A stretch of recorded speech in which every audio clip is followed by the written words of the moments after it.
Mwiriwe mwese nizere ko muri kunyumva cyane cyane manje gushimira komite interuniversitaire ya Université ya Maastricht n'iya Limbourg n'iya Hasselt kuba mwadutumiye kugira ngo tubahe ikiganiro ku bwicanyi buri gukorerwa hariya muri Haut Plateau ya Minembwe.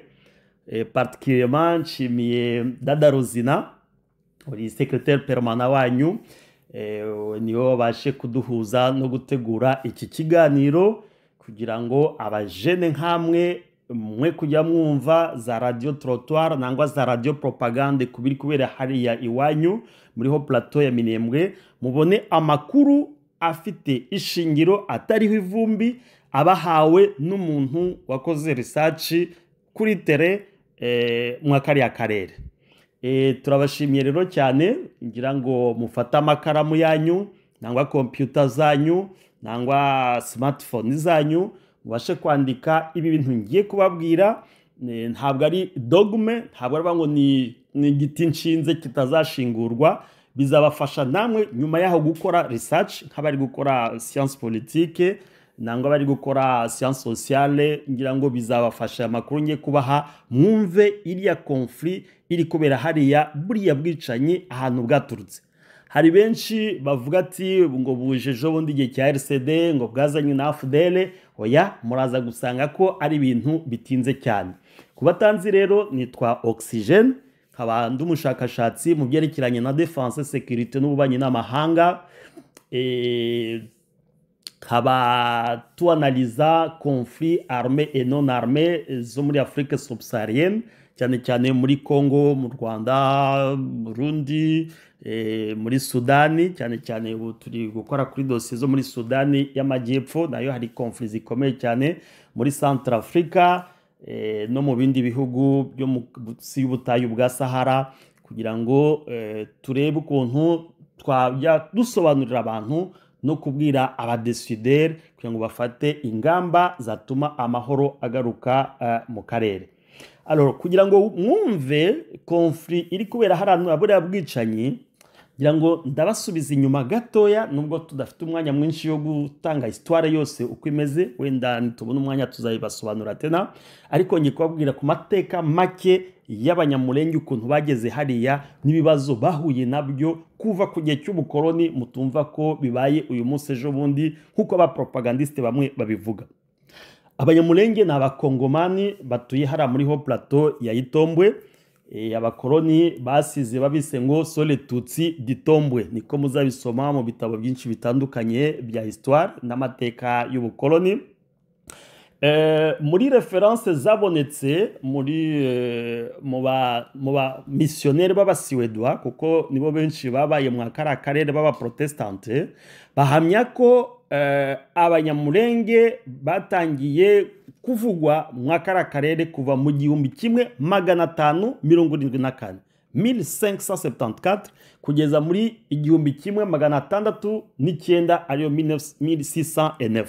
Urumva ni kera cyane hara muri Plaine de la Ruzizi. Village ya mbere yanditswe muri izo reference twasomye, particulièrement narazisomye, zivuga ko village ya mbere yubatswe hariya ni village yitwa Mulenge, yabaye fondé hagati ya 1810 kugeza 1820.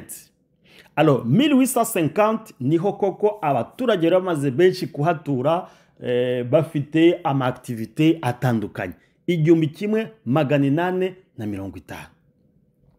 Alors insisiro za kabiri zamenyekanye ubwo ni muri za 1860 na hariya muri village ho bita muri Ruvumera. Hari village indwi yitwa Gatobo na Ndegu.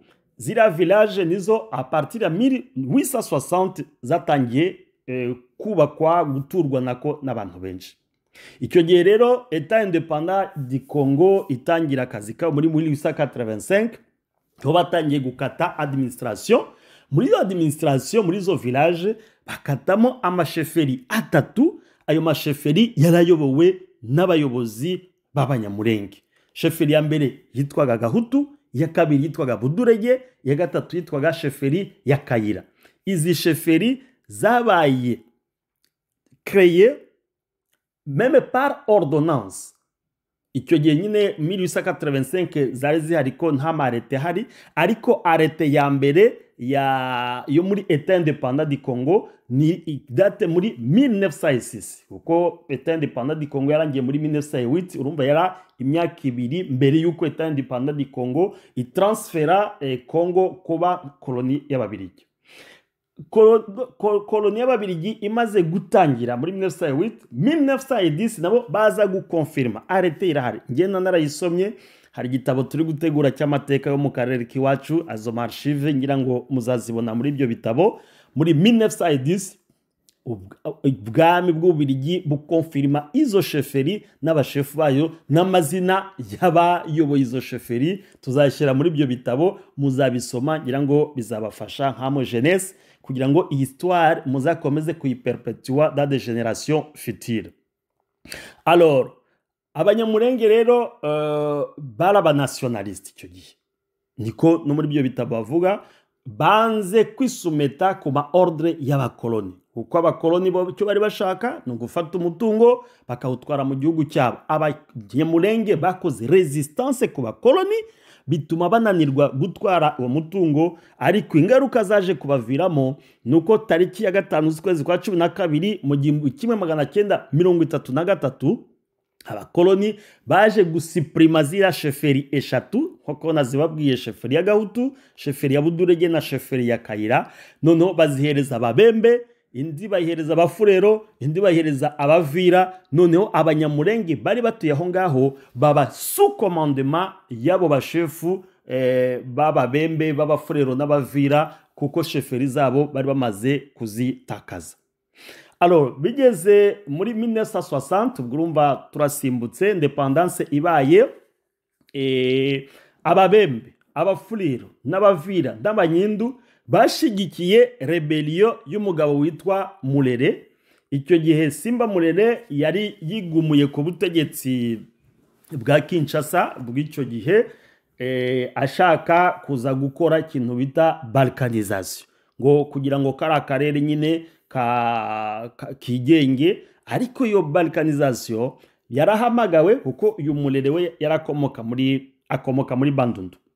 Urumva yavuye muri Bandundu iwabo aza abakureba Ababembe, Abafurero n'Abavira n'Abanyindu, bo bari bifitiye mission yo kugira ngo, kubera abanyamurenge bari bamaze kugira umutungo mwinshi, bo bari bifitiye mission ko biyakira abanyamurenge, inka zabo n'ibintu byabo bari bamaze kugira. Noneho profita uyu murebel nawe wari wifitiye mission yo kugira ngo aze ikorere igihugu cye, kuko ntabwo yari kumvikana na leta y'icyo gihe. Alors abatipe bo bifitiye mission yo kwirira inka z'abanyamurenge, basi nuko barafatekanije. Alors abanyamurenge nabo ntabwo bacecetse, nabo bashaka ukuntu birwanaho. Nibwo bahise nabo bashakisha contact directement i Kinshasa, nuko urugamba ruhita rutangira hagati ya Simba Mulere wari ufatanije n'abaramoko mabwiye Ababembe, Abafurero, Abavira n'Abanyindu, hariya donc muri Fizi, Uvira na Mwenga. Hanyuma imirwano iratangira ikomeye cyane. Ngiyo conflit ya mbere abanyamurenge baje kwiretruvamo nari ya moko ari hariya, babaziza ngo bafite umutungo mwinshi. Nibwo batangiye kubita ngo n'aba étranger, kubera nta sheferi bari bakigira bayoboye. Alors nibwo abo bamayimayi nyine, nabwo ubumayimayi bwatangiye, bahita bafonda icyama bise APL. Iyi ni Armée Populaire de Libération, nyine bari kumwe na nuriya mu Congo mbabwiye ntuza ni Mulere. Alors haza gufatanya n'uwitwa Gaston Sumialo. Uyu Gaston Sumialo niwe warekrise witwa Simon Marandura. Uyu Simon Marandura ni umufurero, n'uwitwa Louis Bidalira. Alors bagiye gushaka undi mugabo bita Jerome Mucungu, we ni umubembe. Nibwo bahise bafonda iki cyama cyabo cya Armée Populaire de Libération.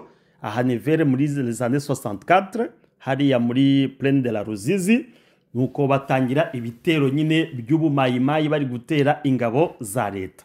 Alors ubwo rero ingabo za ANC zije, icyo gihe niko bayitaga, ariyo FARDC y'ubu ngubu, icyo yitwaga Armée Nationale Congolaise, zije rero bariya batipe ba Gaston Sumialo, ba Simon Marandura, ba Louis Bidarira na Jerome Mucungu bahita bahungira muri Haut Plateau ya Itombwe hariya.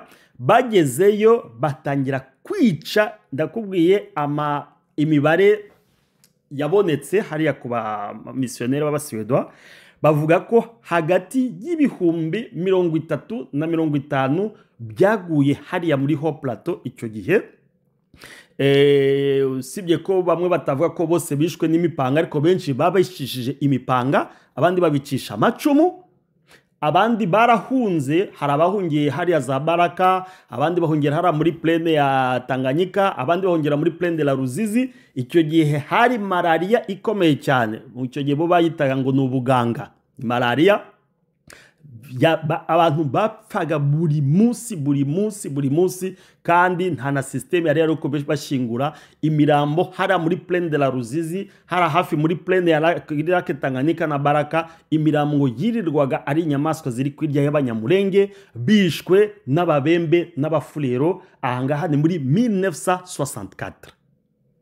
Alors abarokotse rero, abasurviva bio massacre, baje nabo kwiorganiza, biorganizamo abasore b'imbaraga, bafonda umutwe biyise ngo abagiriye. Aba bagiriye hararimo abashefu bane bagize iyo haut commandement y'iyo groupe ni nka yo kwirwanaho.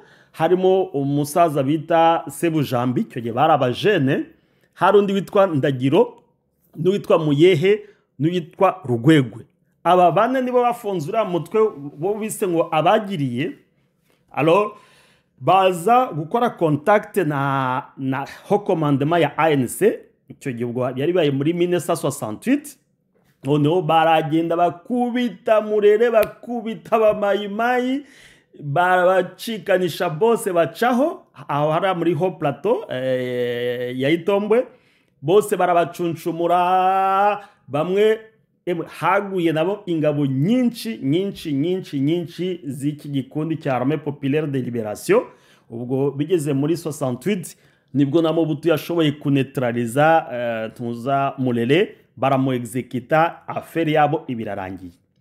Iyi rero kuba abafulero n'ababembe baratakaje iyi plan bari barapanze, kandi bakaba barayineshejwe n'abanyamurenge, ni conflit kuva muri 1968.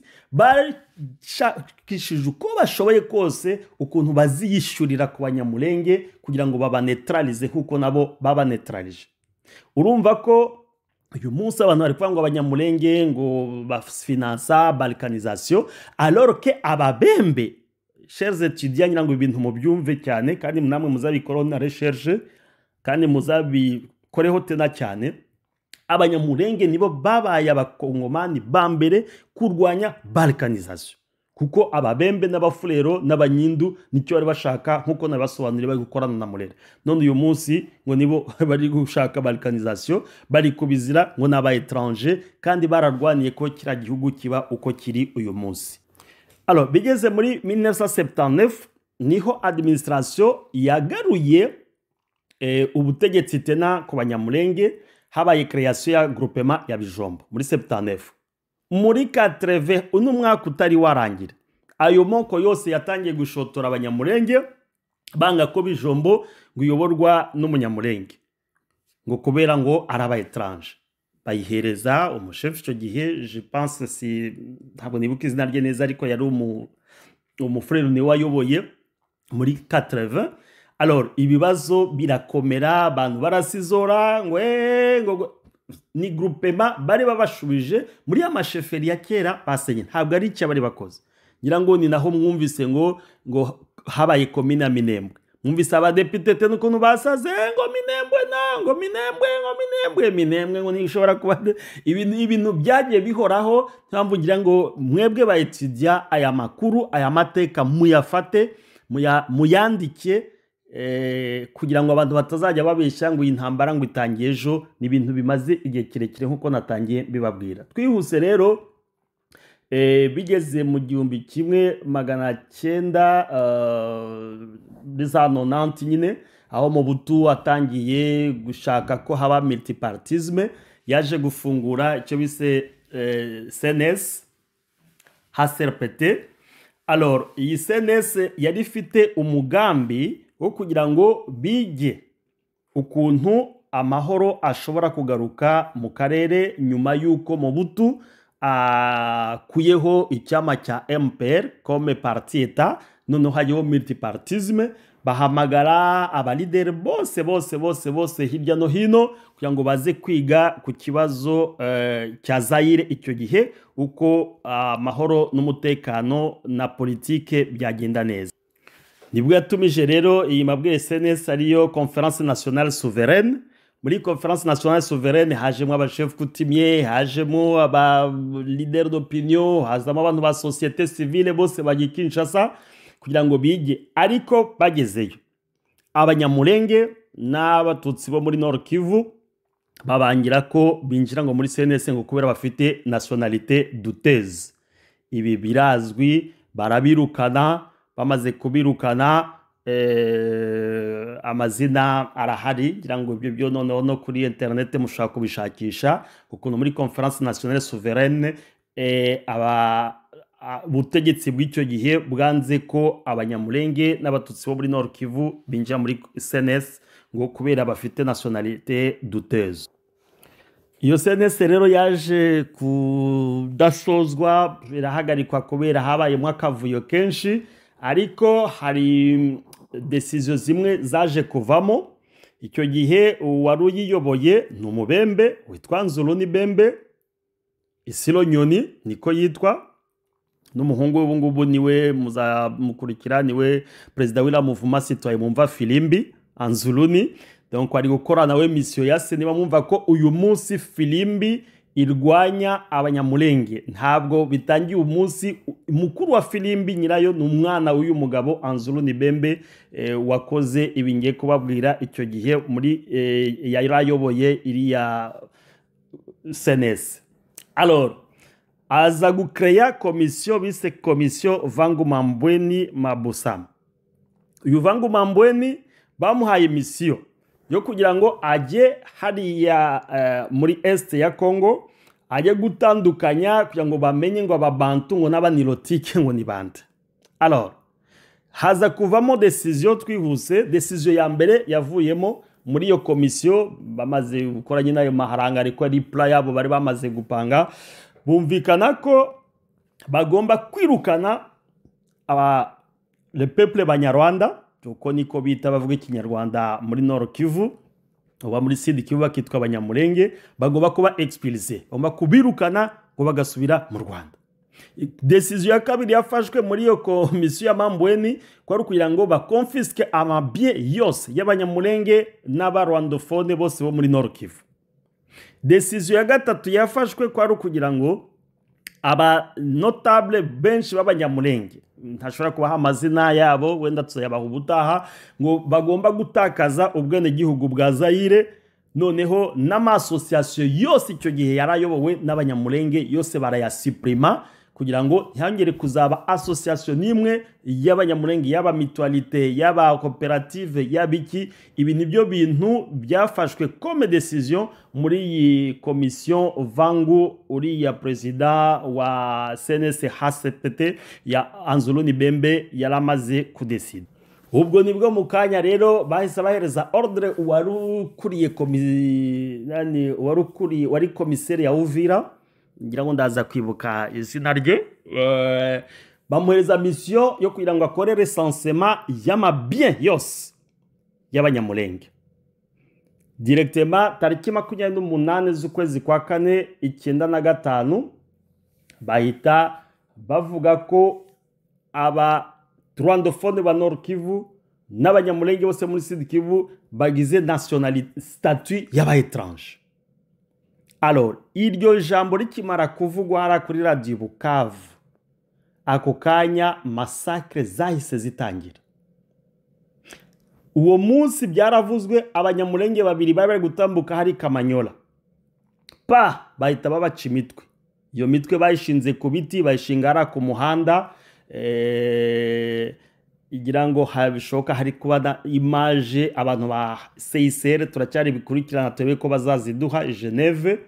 Imitwe y'abanyamulenge yaciwe nyuma yo gutangaza ko abanyamulenge aho ni muri 1995 abanyamulenge ngo bahawe bagize statut y'aba étranger.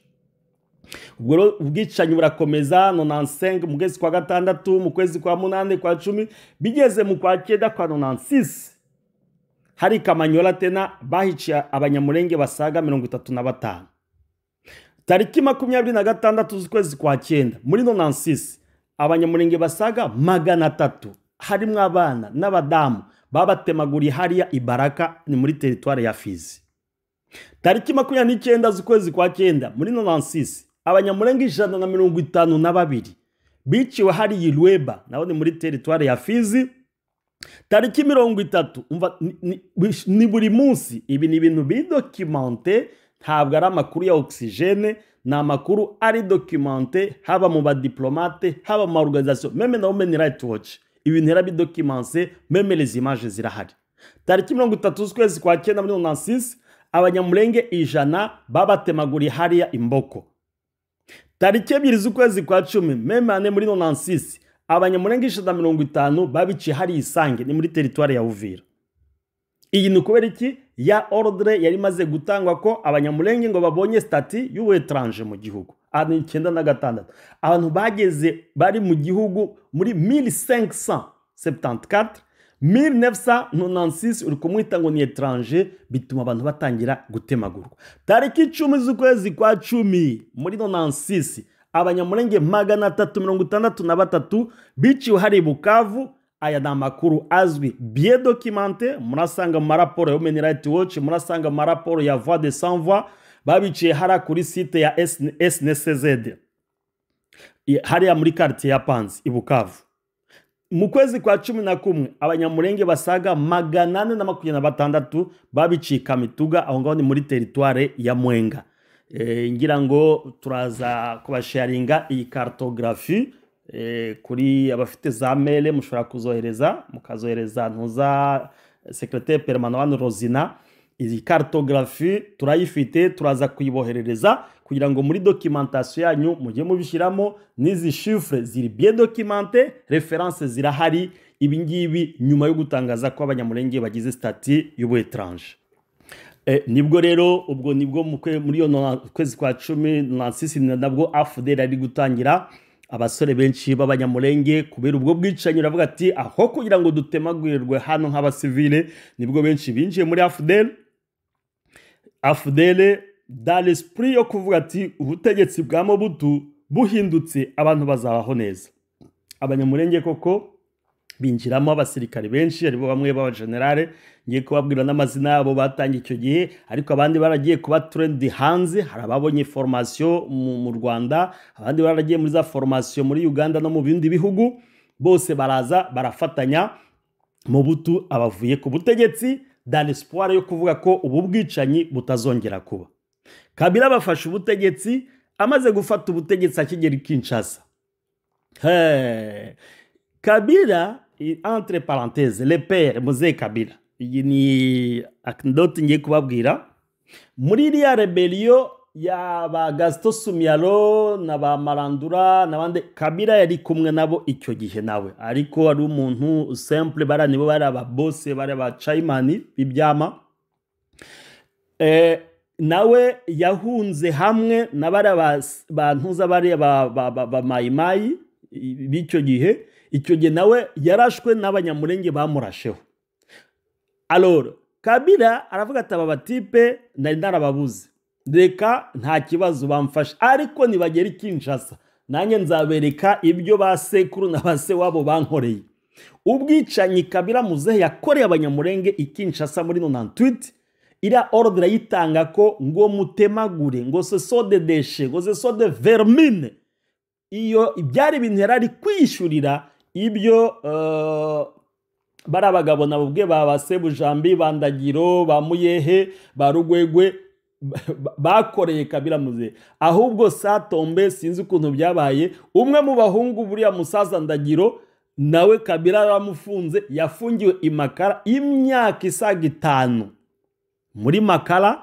Ibaze iyo niba ari coincidence nangwa niba yarabonye amakuru koko ko yari umuhungu wa Ndagiro, yabaye Makala arafungwa arateseka kubera donc yari Kabila ari kwishurira kubyo abanyamurenge bamukoreye muri za 64 1998 nawe abikorera abanyamurenge Kinshasa, aho abanyamurenge basaga 10,000 batwitswe bicirwa hara muri Kankokoro, bicirwa Kamina, bicirwa za Vyura, bicirwa Kisangani, bicirwa hari ahantu hose mu gihugu. Ngira ngo ayo makuru murayazi bashira abantu ku mapine. Nibwo hahise havuka RCD kugira ngo ihagarike n'ubwo bwicanyi. Rero RCD iza guhagarikwa kurangiza gahunda yayo. Ngira ngo icyo ntabwo ariyo topic y'uyu munsi, ngende kubabwira buriya bwicanyi buri kubera hari ahantu bwaturutse n'ubukuntu abari kubukora ni bande, biri gukorwa bite, kuko tugomba kubyamagana. Si tumwe bw'abajene b'abayitidia mukabyandika mukabishyira mu social media, amahanga akabimenya buriya bwicanyi ukuntu bwateguwe n'ukuntu buri gukomeza gukorwa. Muri iyi gahunda rero yo kurwanya RCD no kurwanya yo Kabila Muzehe afite kugira ngo ahangane n'u Rwanda amaze gutandukana narwo nyine mu bya AFDL, yahise afata abanyamurenge acamo igice kimwe cyo yashatse kwikoreshereza.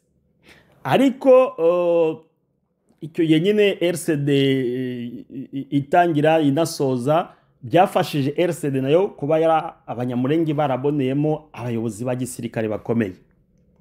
Muri umunimu havuye General Masunzu, havuyemo General Padiri, havuyemo General Bisogo, General Ruhorimbere, General Marike Kijege, General Nyamushebwa. Aba bose bayoboye inzego zikomeye cyane.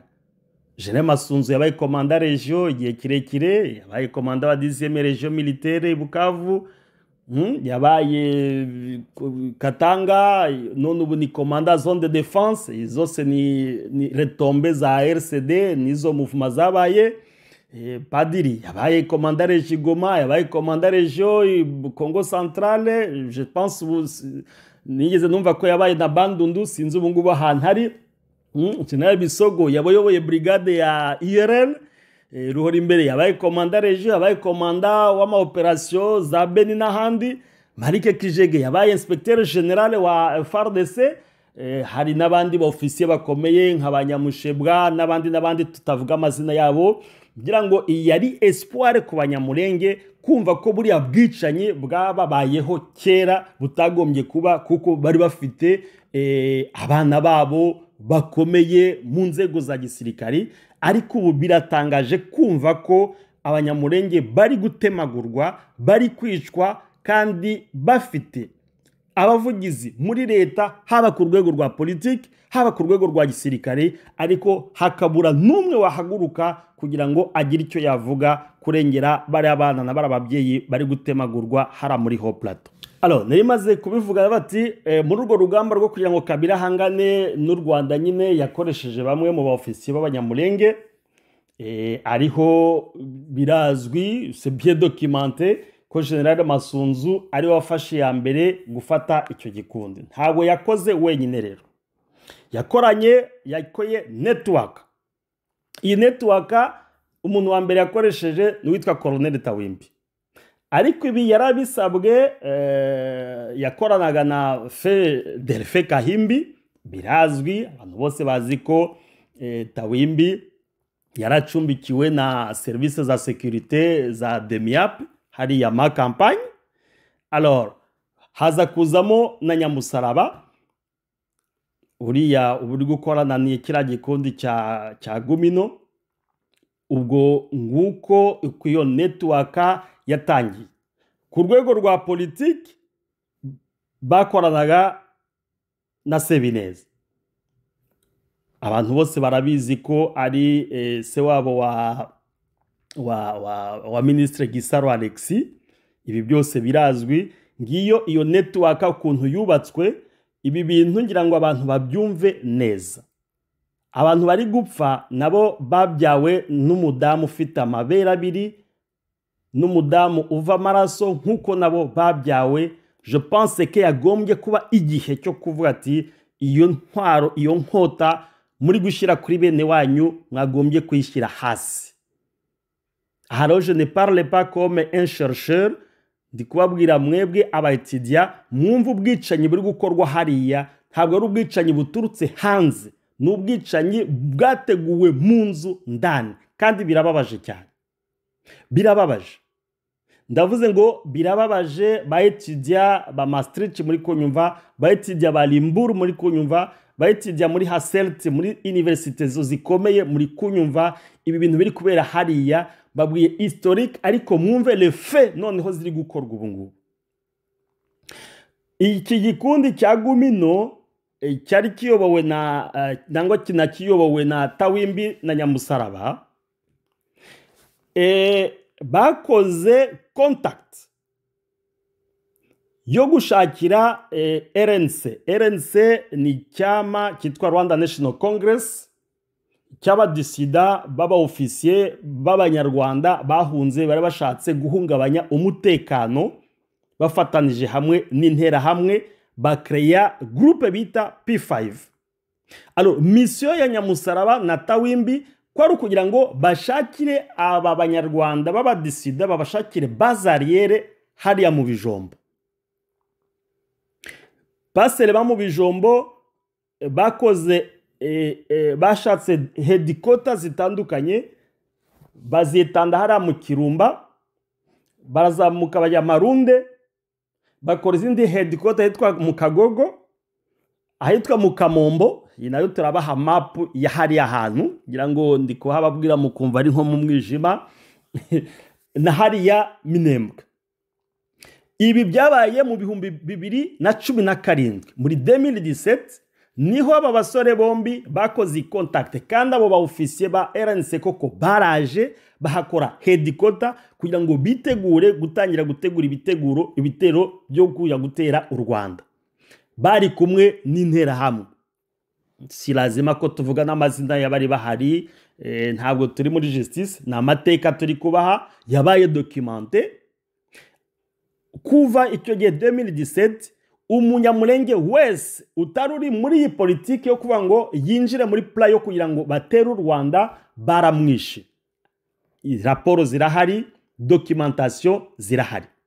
Tawimbi yagiye South Africa inshuro nyinshi kubonana n'abayobozi ba RNC avuye Kinshasa.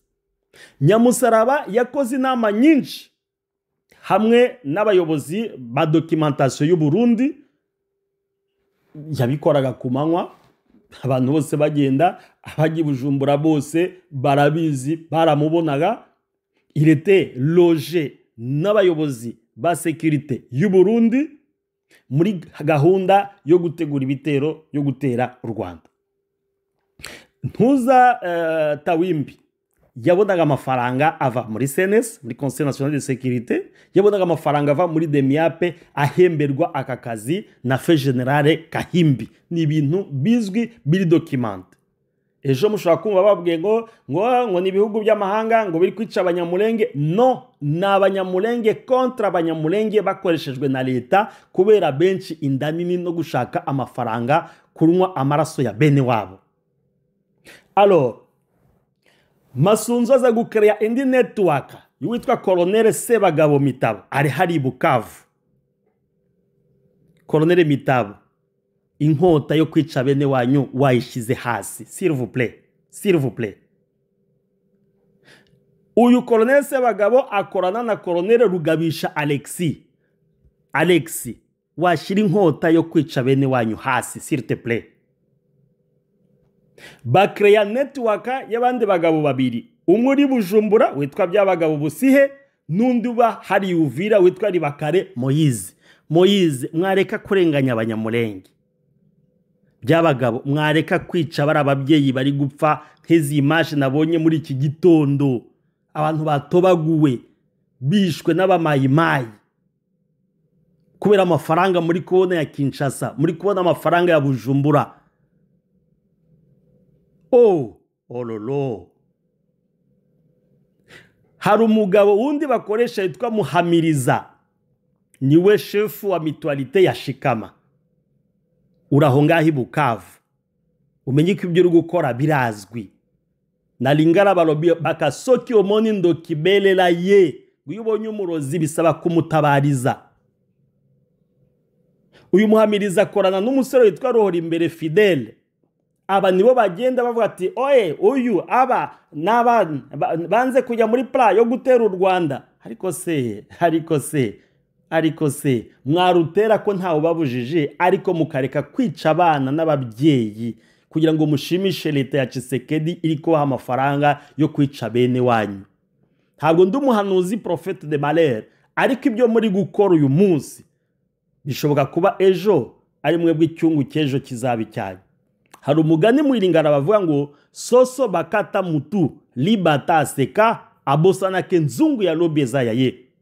Ngo inkoko bayikasi josi ngo ibatarira seka.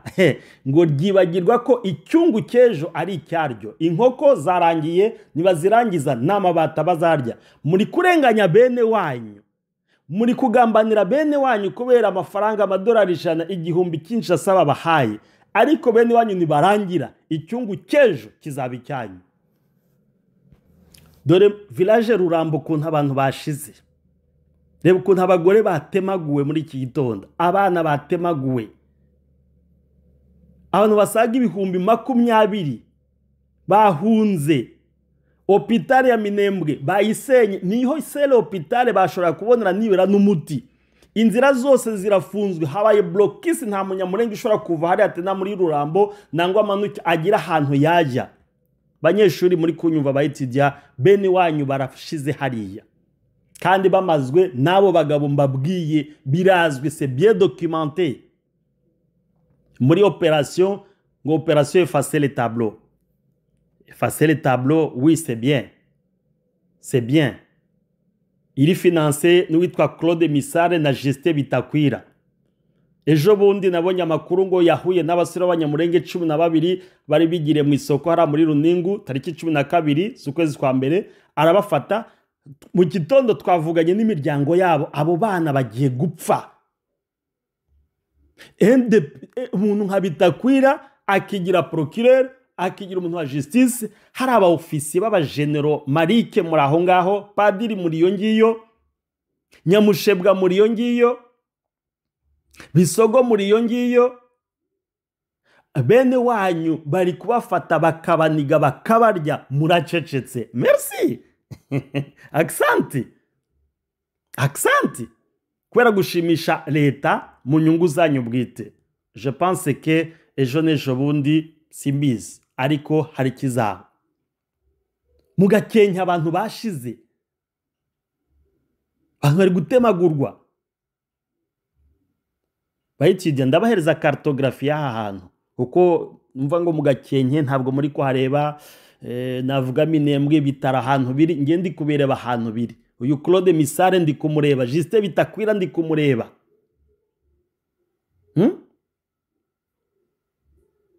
Depite Lewisi ejo bundi naramukurikiye ibintu yavuze. Lewisi nawe koko, nawe kubera Alex yabaye ministre yagusigiye umwanya kubera wari siple yawe. Yuni Alex Lewisi Rukema ngo nta munyamurenge, ngo umunyamurenge wese ngo uri hariya ngo ni aduyi ngo bagende ngo babafate. Nawe wabivuga koko? Nuko se nawe nibagufata, wenda niba umunsi w'ejo ari uwawe. Birababaje cyane. Aho mu Rurambo niho hari umusirikare witwa Fureko Desire. Uyu Fureko Desire ni umunyamurenge, arutse kwirukana umugore w'umunyamurenge, arongora umugore w'umufurero kazi kubera ari gukora n'abafurero, ngo we yamaze no guhindura n'ururimi, ngo ntabwo akiri umunyamurenge, ngo abaye umufurero, kugira ngo abone ukuntu arenganya bene wabo kubera amafaranga ahawe. Bayitijya ba Maastricht, bayitijya ba Limbour, ibintu biri kure hariya n'agahoma munwa. ejo n'ejo bundi mushobora kumva ko nk'ibyabaye hariya mu Gatumba bibaye tena hariya, amahanga agatabaza ngo ntibabimenye. Ngira ngo iyi message muyizamure mu mahanga hose, muri ambasade hose, bamenye abari gukora ubwicanyi hariya kandi babuhagarike, kuko hari abana b'inzirakarengane, hari abadamu b'inzirakarengane bari kuhagwa bazize ubusa, bazize uko baremwe kandi bishwe na bene wabo.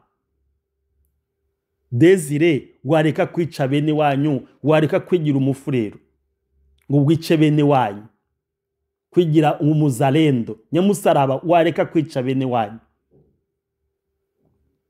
mwareka kwica bene wanyu bafatanyije n'abarundi n'abafurero bayobowe n'undi w'umusore witwa Mushombe. Mushombe, wareka kwica abanyamurenge. Yakutumba, wareka kwica abanyamurenge.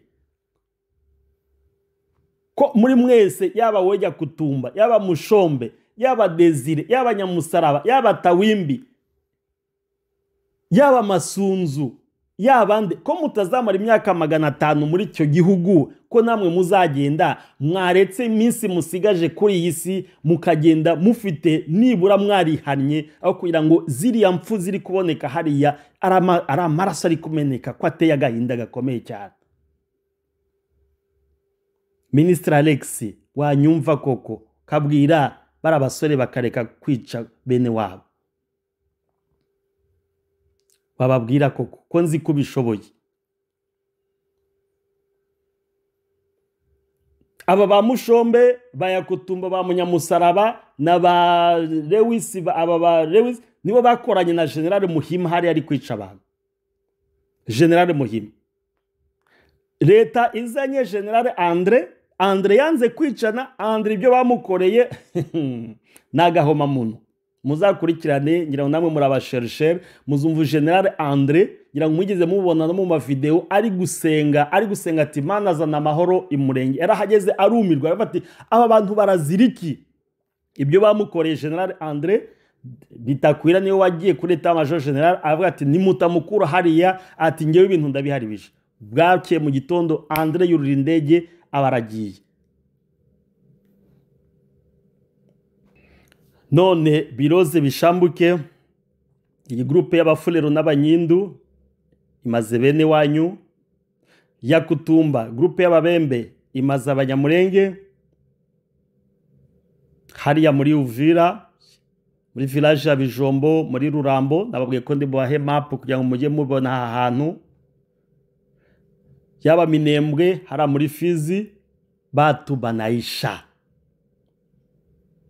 Masunzu na Ruberangabo, mwaretse kwica bene wanyu, mwaretse kwica bene wanyu, mwaretse kwica bene wanyu.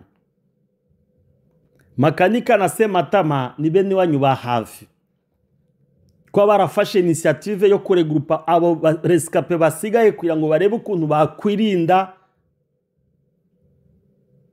Ntabwo bakoze amakosa kuko leta yarabatereranye, kandi leta iri gukora plan yabaye ku bwa Mobutu, yabaye ku gihe cy'abakoloni, ntabwo itangiye ubu ngubu. Ni continuité ya génocide. On n'a pas peur de le dire ko ari génocide iri gukorerwa abanyamurenge. Niba mufite imbaraga nkuko mwabipanze, mugende muhangane n'u Rwanda.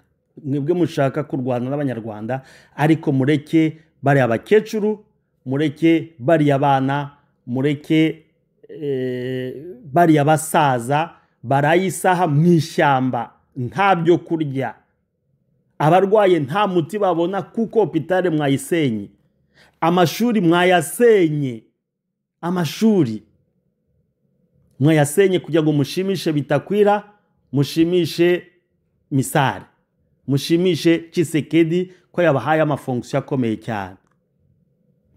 Banyeshuri mwankurikiraga muri iki kiganiro, ngiyi situation uko imeze hariya. Les chiffres nababwiye ko turaza kuzibohereza kuri mail zanyu, abari buzikenere byabafasha muri za recherche. Ngubu ubwicanyi buri gukorwa hariya buteye agahinda gakomeye. Communauté internationale iracecetse, ariko ngira ngo buri muntu wese wumvise iki kiganiro ngira ngo hari chair de poule ibazamutsemo, mutange iyi communication kugira ngo ubwicanyi buri kubera hariya buhagarare, ejo n'ejo bundi muzatahe iwanyu mutaha ahantu hari amahoro, ariko ayo mahoro namwe mugomba kuyakorera.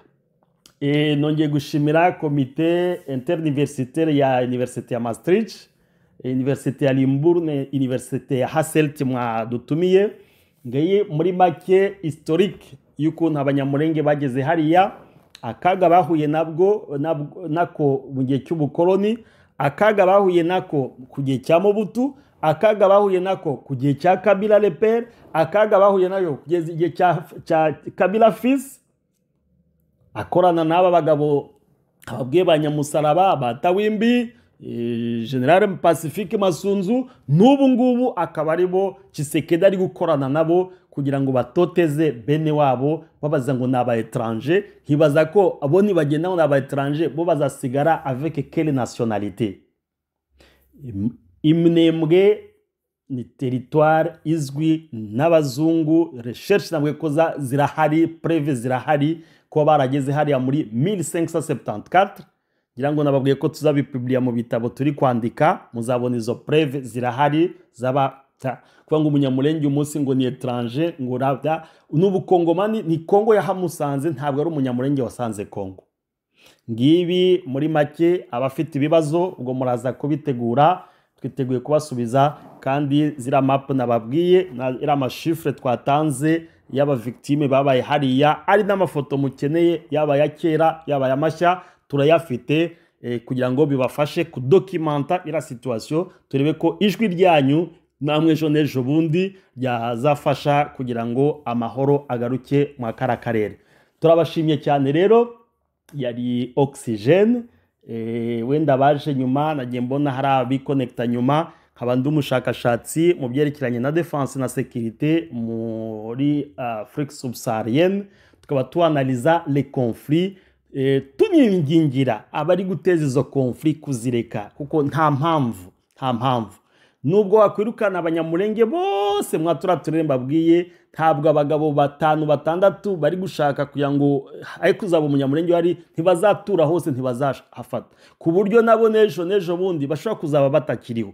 Ariko bayitidia nkunda, murakoze kuba mwadukurikiye, twizera ko ejo n'ejo bundi ijwi ryanyu rizazamuka, amahoro akagaruka, ira operation ya effacer le tableau ikazima, yaba operation indi barwa ngo ni operation Fimbo bagiye gutangira yo kugira ngo ba elimine umunyamurenge wese hari muri territoire ya Sud Kivu.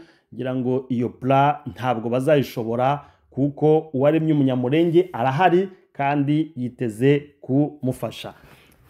Murakoze cyane, dushimira Mahoro Peace idahwema igihe cyose gufasha bari abaturage bari mu karengane, tunayihamagarira tena kugira ngo imultiplie imbaraga zikomeye cyane. Namwe bayitidia muri za bourse zanyu ntimubure gushakamwe amadolari 10, amadolari 20 kugira ngo bari abasaza baraye mwayira mbeho yo muri Haut Plateau. Narahageze harakonja cyane, ibaza umusaza imyaka 80 isawa hunze, nta hema, nta buringiti, ntaki. Nansaba ko mwasutena Mahoro Peace kugira ngo ibone nibura n'ukuntu yaboherereza idrape, yabohereza uburingiti, kugira ngo nibura tanswape uko mubishoboye namwe mwabikora, kandi Imana ikabaho umugisha. Murakoze cyane, nongeye gushimira Rosina kuba yateguye iki kiganiro. Nimudukenera tena tuzagaruka. Murakoze, Mungu awabariki sana.